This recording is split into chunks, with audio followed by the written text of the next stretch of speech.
জুলুম নির্যাতনের পথ মারিয়ে মানুষের সামনে এক ন্যায় ইনসাফ এবং কল্যাণ রাষ্ট্রের স্বপ্ন দেখিয়ে যাচ্ছে।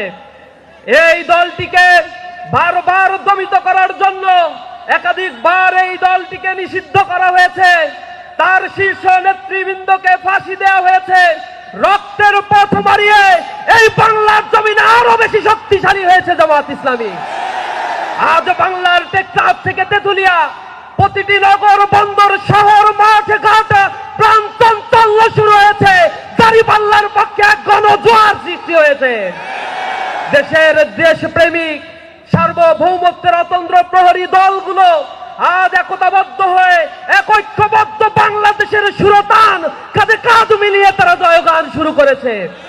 মানুষ এখন অপেক্ষা করছে আগামী 12ই ফেব্রুয়ারি যে নতুন ভোর উদিত হবে, সেই ভোর উদিত হবে ইনসাফের বাংলাদেশের ভোর ইনশাআল্লাহ।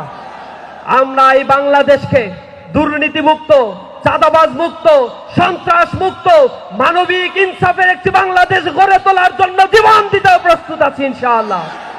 সংগ্রামী উপস্থিতি, এই বাংলাদেশের মানুষের 54 বছরের ইতিহাসে যে স্বপ্নগুলো বাংলাদেশের মানুষ দেখেছিল, সেই স্বপ্ন বারবার তারা বুনেছিল। আর রাজনৈতিক বেনিয়া শক্তির মতো এক একটা দল ক্ষমতায় এসে আধিপত্যবাদের কাছে তাদের মাথা নত করে এই জনগণকে তারা লাঞ্ছিত করেছে বারবার। এবার সময় এসেছে, অনেক কিছু দেখা শেষ। নতুন বাংলাদেশ গড়ার জন্য এখন দাঁড়িপাল্লায় আমাদেরকে ভোট দিয়ে এক ইনসাফের বাংলাদেশ আমরা গড়ে তুলবো ইনশাআল্লাহ।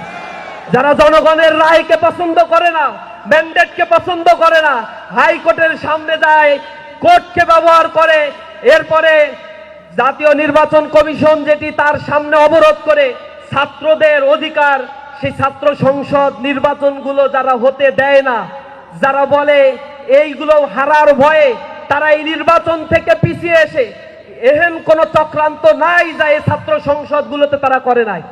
তাদের দলীয় এজেন্ডা বাস্তবায়নের জন্য তাদের দলীয় সকল লোকদেরকে তারা ব্যবহার করেছে। তাদের ভিসি থেকে শুরু করে যারা ছিল তাদের সকল শক্তি বিনিয়োগ করেও ছাত্রদের রায় যেখানে দিয়েছে, পরিবর্তন সেখানে সংগঠিত হয়েছে। আগামীর বাংলাদেশেও জনগণ যে পক্ষে রায় দিবে সেই বাংলাদেশ সেভাবেই গঠিত হবে ইনশাআল্লাহ। সকলকে রাজপথে থেকে নিজেদের ভোট অধিকার গুনে নেওয়ার জন্য উদাত্ত আহ্বান জানাই।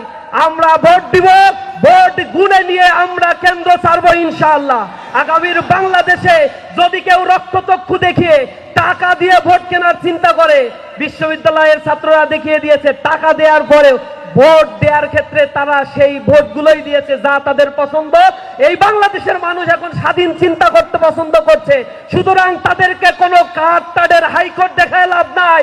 যারা বাংলাদেশকে স্বজনপ্রীতিমুক্ত, দুর্নীতিমুক্ত, এই ইনসাফের বাংলাদেশ গড়তে পারবে, তাদের পক্ষেই জনগণ ইনশাআল্লাহ রায় দেবে।